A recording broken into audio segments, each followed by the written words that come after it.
Kalau presiden menunjuk wapres, sebetulnya sudah ada presidennya juga. Bagi Pak Prabowo kan, Pak Jokowi ini sosok presiden yang berjasa. Prabowo itu kalah 2 kali dalam Pilpres ya, ketika eranya Pak Jokowi 2014 dan 2019. Tapi Pak Jokowi mengundang Pak Prabowo hadir untuk bergabung bersama pemerintahan itu. Ya. Kekecewaan beliau selama 2 pemilu sudah terpenuhi dan lunas lah ya. Halo sahabat Kompas TV, selamat datang kembali di Istana dan Presiden. Bersama saya Friska Clarissa dan Mas Suhartono, wartawan senior Istana yang malang melintang di 20 tahun kepemimpinan presiden antar presiden. Nah, kalau saya sih 10 tahun terakhir dari mulai zamannya Pak Jokowi. Seperti biasa kita akan ngobrol-ngobrol soal apa yang menarik di depan dan di belakang layar dari Istana dan Presiden. Nah, kalau kali ini kita akan bicara soal relasi antara Presiden Prabowo Subianto, Presiden ke-7 Joko Widodo, dan Wakil Presiden Gibran Raka Buming Raka. Ada apa, Mas Har? Nah, karena kita tahu kan, dalam beberapa kesempatan terakhir, terutama yang terbaru pada saat pemakaman Sri Paus Fransiskus yang diutus oleh Presiden Prabowo, salah satunya adalah Pak Jokowi, Presiden ke-7. Nah, kenapa bukan Wakil Presiden, bukan Mas Gibran? Ini yang jadi pertanyaan juga oleh warganet ya, Mas Har ya, yang dilontarkan warganet. Kenapa bukan Wapres? Biasanya kan Wapres. Dari mulai sini dulu, Mas Har, apa yang Mas Har lihat? Ya, kalau Pak Jokowi ditunjuk ya, kan beliau itu presiden yang boleh dibilang terakhir ya, September tahun lalu bertemu dengan Paus. Ya, betul. Paus datang ke Jakarta dan diterima oleh Pak Jokowi sebagai presiden. Tepat lah ya mungkin. Apalagi kemudian disertai dengan Pak Jonan. Ya. Pak Jonan itu dulu kan ketua panitia kedatangan Paus. Betul. Panitia nasional ya. Jadi beliau relevan. Untuk wakil pemerintah kan ditunjuk Pak Thomas Djiwandono, Wakil Menteri Keuangan, dan juga ada Menteri HAM, Natalius Pigai ya, yang kebetulan mereka beragama Katolik, jadi boleh tepat. Jadi representasi agama sudah terpenuhi, representasi kepala negara sepantasnya sudah terpenuhi karena Pak Jokowi adalah mantan kepala negara, dan yang ketiga adalah representasi pemerintah. Ya. Jadi sudah memenuhi ya, Mas. Termasuk Ketua MPR juga Ahmad Muzani bilang bahwa ya alasannya memang karena Pak Presiden Jokowi pada saat itu menjabat kepala negara, pada saat Paus datang menerima Paus sebagai tamu kehormatan. Itu jadi alasan utamanya ya, Mas Har ya. Iya. Dan juga sebetulnya sudah ada presiden ya untuk menghadiri kremasi Raja Thailand. Raja Bhumibol waktu itu ya. Bhumibol Adulyadej ya. Nah, kebetulan juga Raja Bhumibol itu kan juga ya dekat dengan Bung Karno, ayahnya Bu Mega. Sebetulnya sudah ada presidennya juga, Mbak, menghadiri pemakaman dan juga pelantikan Raja Arab Saudi ketika eranya Pak SBY dan Pak JK. Terus ketika Emir Kuwait meninggal, itu juga Pak SBY menugaskan Pak JK. Pak JK bersama dengan beberapa menteri dan juga Ketua MUI untuk menghadiri dan menyatakan belasungkawa mewakili Presiden Pak SBY. Nah, untuk menghadiri pemakaman Raja Abdullah. Ya. Jadi itu sudah ada presidennya. Kalau misalnya mengapa Pak Prabowo tidak menunjuk Pak Gibran sebagai wapres untuk berangkat? Jadi sebenarnya apapun pertimbangannya ya itu diserahkan kepada presiden. Pun pernah menunjuk presiden terdahulu, pernah juga menunjuk wakil presiden untuk menggantikan kehadiran presiden, begitu ya, Mas? Pak Jokowi pun ketika era keduanya dengan Pak Ma'ruf Amin juga menugaskan Pak Wapres Ma'ruf Amin untuk berangkat.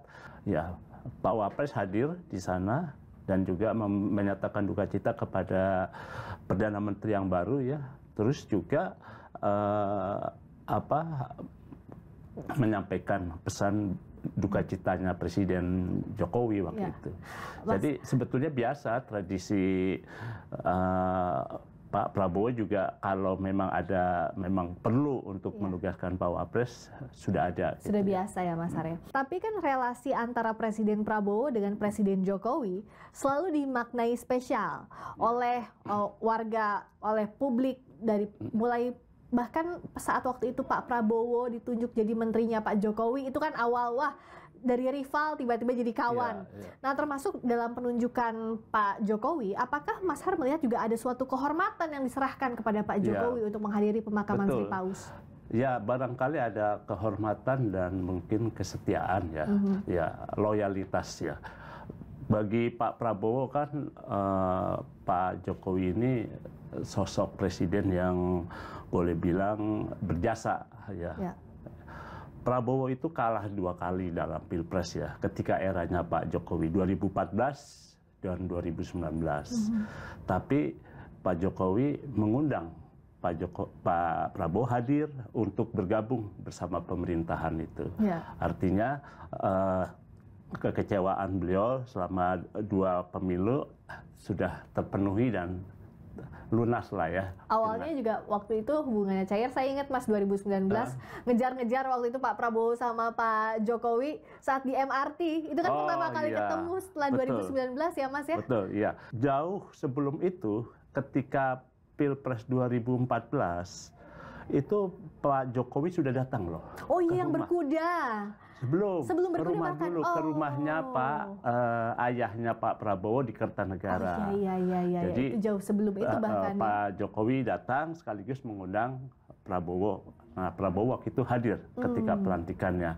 Nah, setelah itu baru diundang oleh Pak Prabowo Jokowi ke Hambalang. Lalu mereka berkuda kan? Betul, dengan topi koboynya lengkap waktu itu ya. Jadi itulah pertama kali Pak Jokowi itu naik kuda.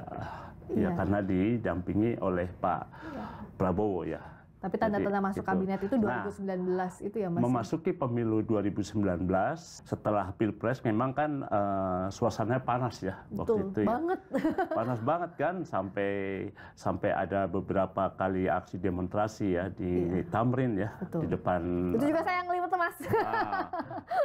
Ya di KPU. Iya, Bawaslu. Maupun di Bawaslu kan, sampai berdarah-berdarah kan waktu itu ya, sampai masuk ke itu. Wah, udah pakai helm tiba-tiba ada batu tuk gitu ya. Saking serunya di situ. Jauh sampai dini hari loh itu kejadiannya.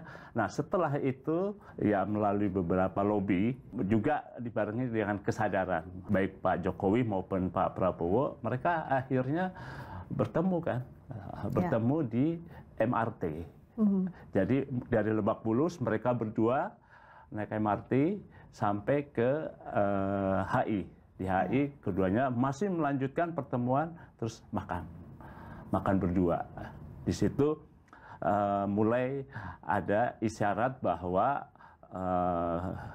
Pak Prabowo Gerindra akan masuk bergabung ke dalam pemerintahannya Jokowi yang selama 2014 itu selalu berada di luar. Nah, tapi Pak Prabowo juga sudah mengisyaratkan ketika ada rencana pertemuan itu sudah diisyaratkan bahwa tidak usah ada lagi demo-demo kepada para pendukungnya. Dan betul, jadi sebelum pelantikan Pak Jokowi juga sudah ketemu kembali.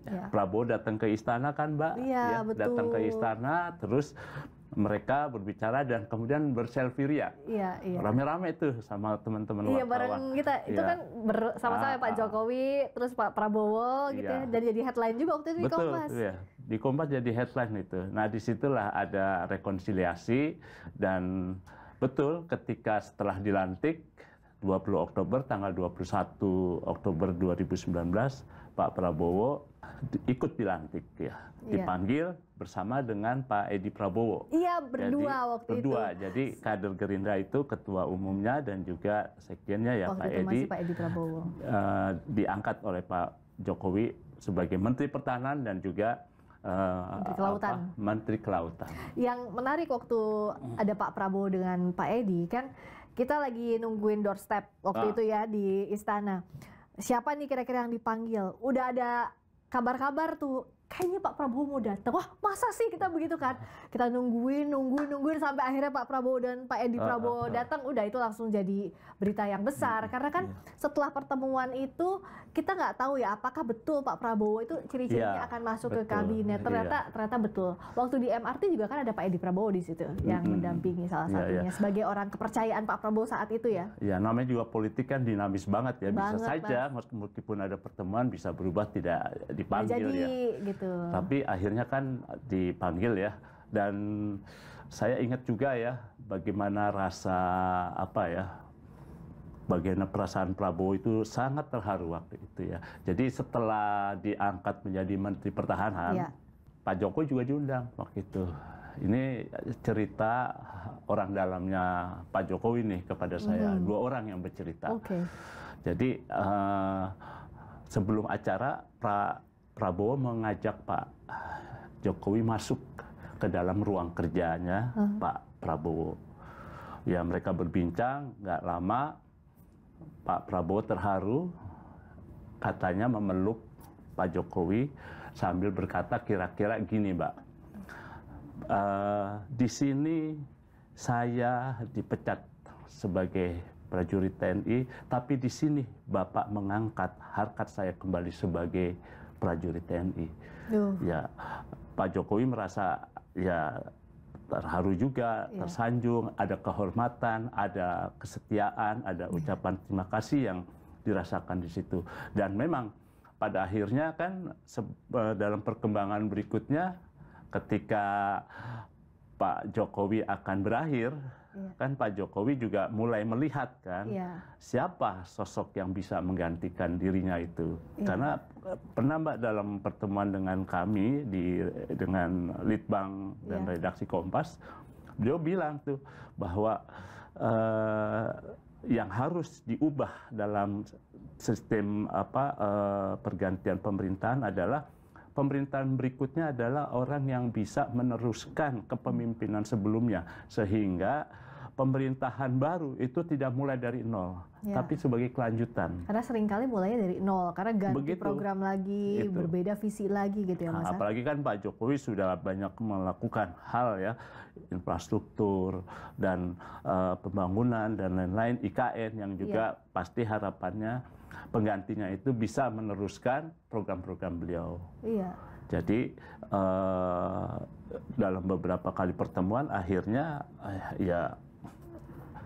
meskipun dinamika politik waktu itu berkembang kan. Iya betul. Bahkan kita sudah lihat kodenya saat bersama-sama satu mobil Maung di Pindad itu Mas, momennya bersama-sama itu kayak wah jangan-jangan Pak Jokowi ini mau menyerahkannya ke Pak Prabowo meskipun waktu itu masih dibantah ya Mas Arya. Jadi memang catatan saya itu pertama yang dilakukan oleh Presiden Jokowi itu adalah melihat figur dan sosok siapa yang paling tepat bisa menggantikan dirinya. Waktu itu melalui berbagai survei ya, diantaranya oleh Kompas juga kan, ada 3 nama yang mengerucut, yaitu Prabowo, Ganjar Pranowo maupun Anies Baswedan. Nah, 3 nama ini selalu berputar-putar itu. Siapa yang didukung yang bisa mana? Saja Prabowo yang tertinggi, bisa saja Pak Ganjar yang tertinggi gitu ya. Dalam beberapa kesempatan kan kelihatannya kita juga menerka-nerka kan, ini Pak Jokowi ini kemana nih? Arahnya tuh mau kemana, dukungannya kemana. Tapi kayaknya waktu awal penentuan itu, saya ingat betul Mas Har, Pak Jokowi tampak hati-hati untuk memberikan dukungan. Karena pada saat itu kan bagaimanapun juga Pak Jokowi adalah kader PDI Perjuangan yang sudah mendukung Ganjar, begitu arahnya Ganjar Pranowo, bukan ke Pak Prabowo. Ketika 2 nama itu muncul antara Pak Ganjar ataupun Pak Prabowo dalam beberapa kesempatan malah mereka dipersatukan kan, yang acara panen raya itu betul, di sawah bersama-sama kan? Berjalan setelah panen Pak Jokowi, raya lalu Pak Ganjar, Pak Prabowo, atau kebalikannya di depannya Pak Prabowo, belakangnya Ganjar Nah, untuk menjadi calon presiden karena dia merasa saya harus punya jala yang besar nih, karena sebagai ketua partai dia punya hak prerogatif ya untuk menentukan sendiri. Kalau misalkan saya punya kebijakan yang harus dilanjutkan oleh pemerintahan berikutnya, nah Pak Prabowo sebagai ketua partai bisa menjalankan itu. Mungkin berbeda kalau misalnya ke Pak Ganjar, karena Pak Ganjar adalah anggota partai gitu ya. Jadi dia belum tentu bisa untuk mengambil keputusan. Meskipun sebetulnya kalau boleh dibilang, Pak Jokowi itu juga dulu bukan ketua partai. Dia anggota partai, anggota PDIP yang boleh dibilang waktu itu petugas partai. Tapi dalam beberapa hal, Pak Jokowi bisa kok melakukan keputusan sendiri yang berbeda dengan partainya kan. Meskipun kita tahu waktu itu ada friksi-friksi ya, misalnya soal Menteri BUMN waktu itu yang Pak Jokowi mempertahankan terus, tapi partainya punya suara karena pertimbangan kinerja supaya diganti, tapi nggak diganti-ganti gitu kan, karena Pak Jokowi sebagai meskipun anggota partai, petugas partai, tapi dia punya hak untuk prerogatif itu karena mencalonkan Mas Gibran jadi wakilnya Pak Prabowo di saat partainya PDI Perjuangan mendukung Ganjar Pranowo. Inilah sampai sekarang makanya kayaknya nggak cair-cair hubungan antara Pak Jokowi dan PDIP ya Mas. Jadi ini juga lah yang dilihat oleh Pak Prabowo ya. Jadi Pak Jokowi ini punya jasa yang boleh dibilang sangat besar terhadap dirinya, sehingga bukan saja dia menjadi Menhan, tapi juga akhirnya menjadi presiden. Karena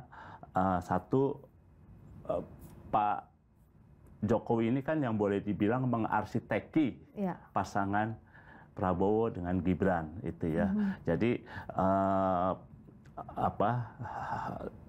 Pak Jokowi merestui putranya untuk menjadi calon wakil presidennya Pak Prabowo.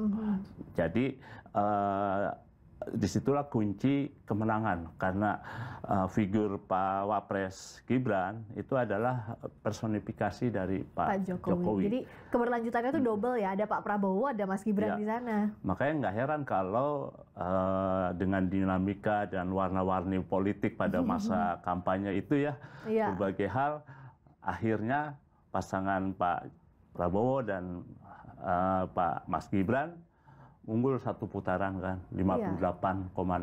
Dan ini angka paling mutlak yang luar biasa itu. Jadi itu disitulah Pak Jokowi buat Pak Prabowo adalah orang yang harus dihormati dan juga dia harus loyal. Gitu. Nah inilah kenapa kita bahas sampai ke sini, sahabat Kompas TV. Karena kalau bicara soal relasi Pak Jokowi, Pak Prabowo sekarang, ini tidak terlepas dari sejarah yang sudah kita bahas tadi ya. Artinya tarik ke belakang bagaimana dekatnya hubungan Pak Prabowo dan Pak Jokowi di tengah dinamika yang terjadi. Misalnya ya memang tidak bisa dipisahkan dengan itu. Apalagi kita tahu bahwa Pak Prabowo orangnya loyal. Begitu pula dengan Pak Jokowi. Itu yang sedemikian rupa sedang dilakukan oleh Presiden Prabowo untuk melepaskan bayang-bayang Presiden Jokowi. Nah, bicara soal bayang-bayang ini kan kita tahu kenapa kita masuk ke bayang-bayang, karena tentu sahabat Kompas TV ingat saat buka puasa bersama Pak Jokowi di istana, Pak Presiden Prabowo dengan Pak Jokowi, lalu juga menteri-menteri sowan ke rumahnya Pak Jokowi di Solo, muncullah istilah matahari kembar. Nah, bagaimana dikaitkan dengan itu, Mas Har? Jadi kita di luar kan melihatnya jadi ini kok seperti ada matahari kembar karena hampir 8 menteri ya. Mulai dari Pak Pratikno yang mendampingi Didit waktu berlebaran, lalu Pak Bahlil, lalu Pak BGS, Budi Gunawan Sadikin, dan Menteri BUMN, semua Pak Panggono. Itu ada 8 menteri yang menemui Pak Jokowi di Solo. Bahkan ada yang nyeletuk gitu kan, masih bos saya ya. Itu yang bikin. Dan mereka bilang ya diskusi ya soal pemerintah mau nggak mau gitu ya. Nah, jadi bayang-bayang itu yang masih terlihat, dan tentu Pak Prabowo harus melepaskan bayang-bayang itu karena dia sebagai presiden ya. Sementara juga mungkin publik juga melihat Jokowi ini jadi kayak membayang-bayangi ya pemerintahannya Pak Prabowo ini. Nah, makanya dalam beberapa hal yang sekarang menurut saya menarik ya. Jadi relasi antara Pak Jokowi dan Pak Wapres Gibran itu relasi yang penting yang ikut menentukan ke depan. Jadi posisi kalau saya bilang tuh urutannya ya Pak Jokowi, Pak Presiden, baru Mas Gibran. Nah, kunci di tengah ini sebagai poros ya. Jadi Pak Prabowo ini presiden sebagai poros yang punya hak prerogatif yang menentukan dinamika dan arah politik begitu. Iya, meskipun soal matahari kembar ini kan sudah dibantah juga oleh Pak Jokowi bahwa mataharinya hanya ada satu. Presiden Prabowo Subianto. Itu bisa membuat Pak Prabowo lebih tenang semestinya. Ya dari sisi itu kalau melihat urutannya kelihatannya membuat Pak Prabowo tenang ya. Agak lega gitu lah ya. Gitu ya, sudah penegasan ke publik bahwa tidak ada matahari kembar. Yang ada satu matahari yaitu presiden. Dan disebutkan namanya Pak Presiden makanya Prabowo. Kemudian kan rangkaiannya Pak Prabowo memberi kehormatan Pak Jokowi menghadiri pemakaman Tri Paus. Dan pada saat pemakaman Tri Paus setelahnya Pak Jokowi juga mengunggah video. Saya juga dapat videonya dari timnya Pak Jokowi bahwa kami mengucapkan duka cita dan menyampaikan pesan dari Pak Prabowo. Jadi ditekankan bahwa posisinya Pak Jokowi adalah utusan presiden dan harus ditunjukkan itu ya. Ditunjukkan bahwa saya ditugaskan gitulah. Ada rasa apresiasi, penghargaan, penghormatan juga kepada presiden yang telah menugaskan saya untuk menghadiri pemakaman Paus. Jadi kira-kira seperti itu. Nah, kalau bicara soal relasi tadi antara Presiden Prabowo dengan Presiden ke-7 Joko Widodo. Nah, kalau bicara soal Presiden Prabowo dengan Wakil Presiden Mas Gibran, kemarin Mas Gibran juga ada beberapa hari lalu menemui pengusaha dari Korea Selatan, Federasi Industri Korea.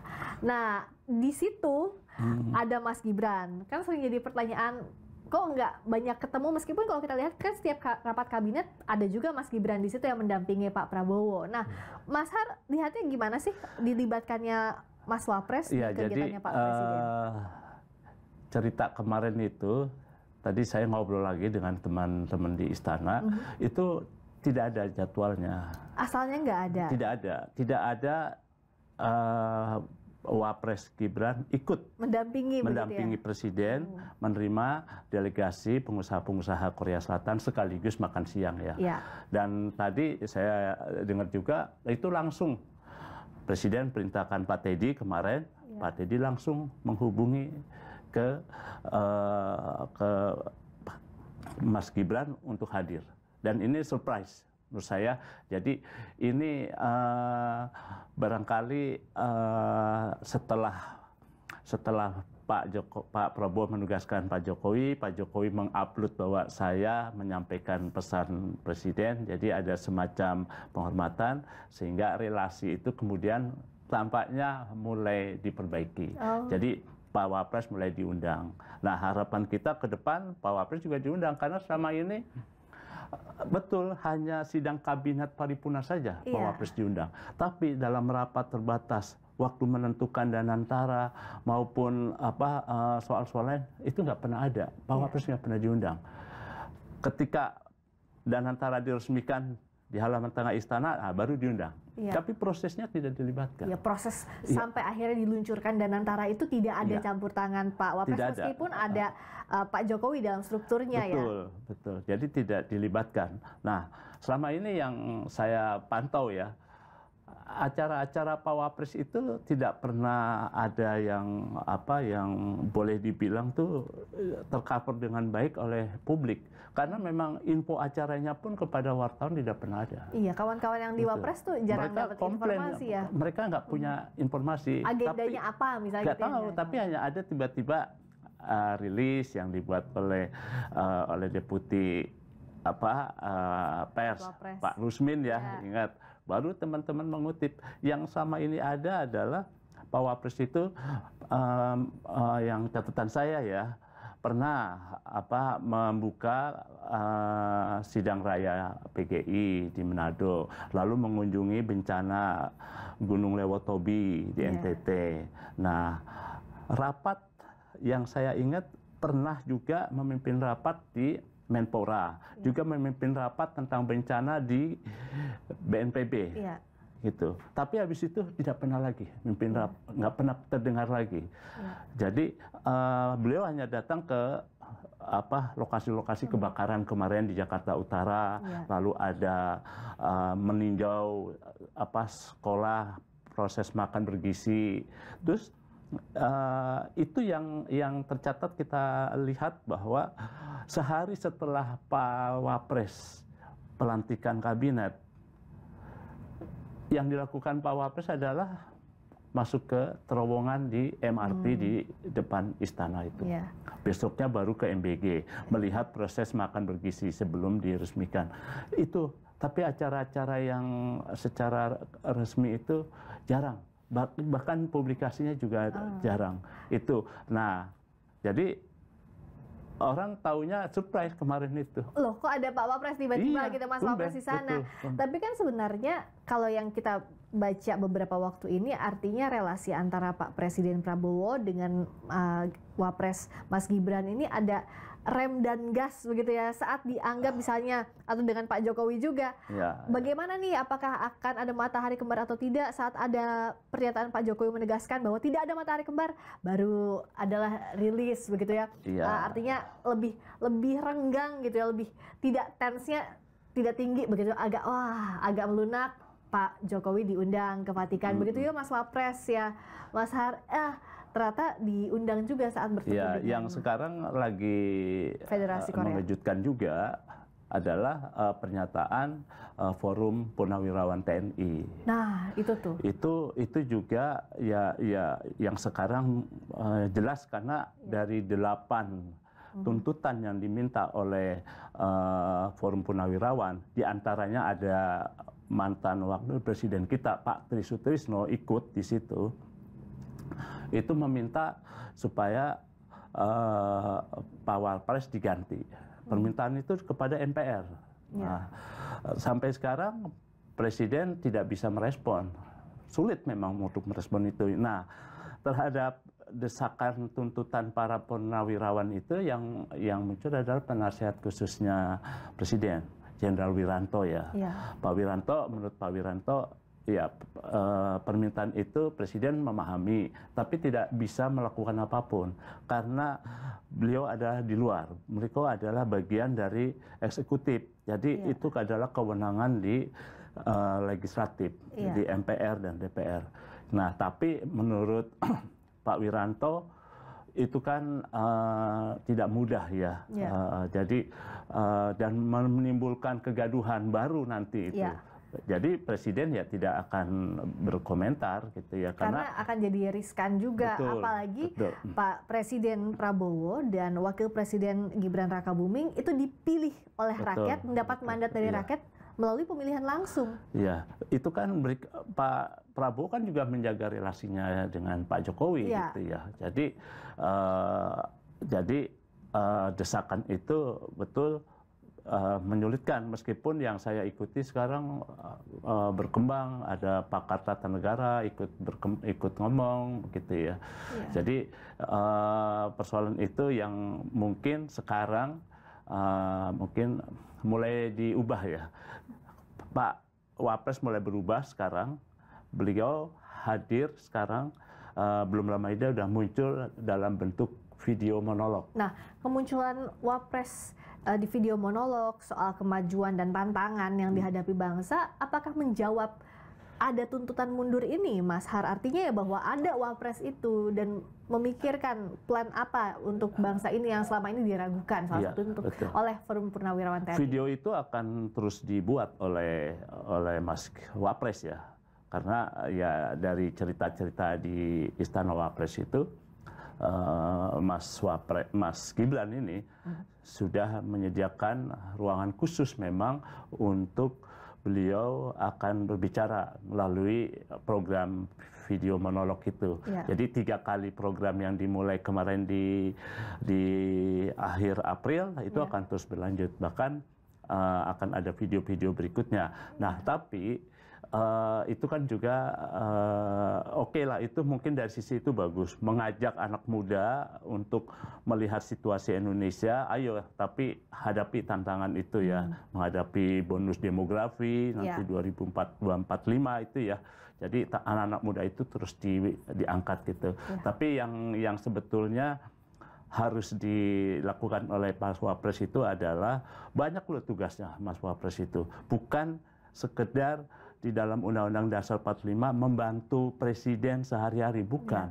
Tapi ada tugas-tugas lain ya. Membantu Presiden itu, Presiden kalau melihat pengalaman Wapres-Wapres yang lalu, itu punya tugas khusus lagi. Misalnya kayak Pak JK, lalu ada Pak Maruf. Itu tugasnya banyak banget, Mbak. Mulai dari soal kemiskinan, lalu soal reformasi birokrasi, lalu soal percepatan pembangunan Papua, otonomi daerah, lalu pengarahan tentang olahraga, stunting. Itu bisa dilakukan oleh Pak Wapres. Jadi tidak dalam bentuk monolog saja, tapi juga memimpin rapat gitu ya. Cuma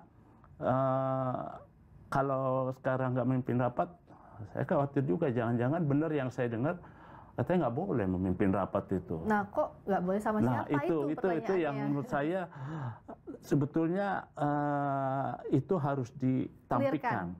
Iya, ditampilkan, diklirkan dengan muncul Pak Wapres memimpin rapat membantu Presiden yang hal-hal yang memang menjadi tugas dan tanggung jawabnya Pak Wapres. Jadi biar tidak ada kesan bahwa ada jarak atau bahkan beda visi antara Presiden dan Wakil Presiden gitu ya, Mas Har. Jadi relasi Prabowo ke kanan dengan Pak Jokowi, ke kiri dengan Mas Gibran itu menjadi kunci penentu untuk kebijakan-kebijakan yang bagus gitu loh. Jadi itu yang harus dibenahi dan ditunjukkan. Jadi bukan cuma monolog tok gitu ya. Apa kata Istana soal monolog ini, Mas Har, yang informasi kan akan dibuat, diproduksi terus-menerus gitu videonya. Tapi apa respons Istana soal ini? Sejauh ini kan yang baru bicara Pak Wamen Seknek ya, Pak Juri Ardiantoro ya. Kan di Senekdo ada Menseknek, ada Wamen 1 Pak Bambang Eko, Wamen 2 adalah Pak Juri Ardiantoro.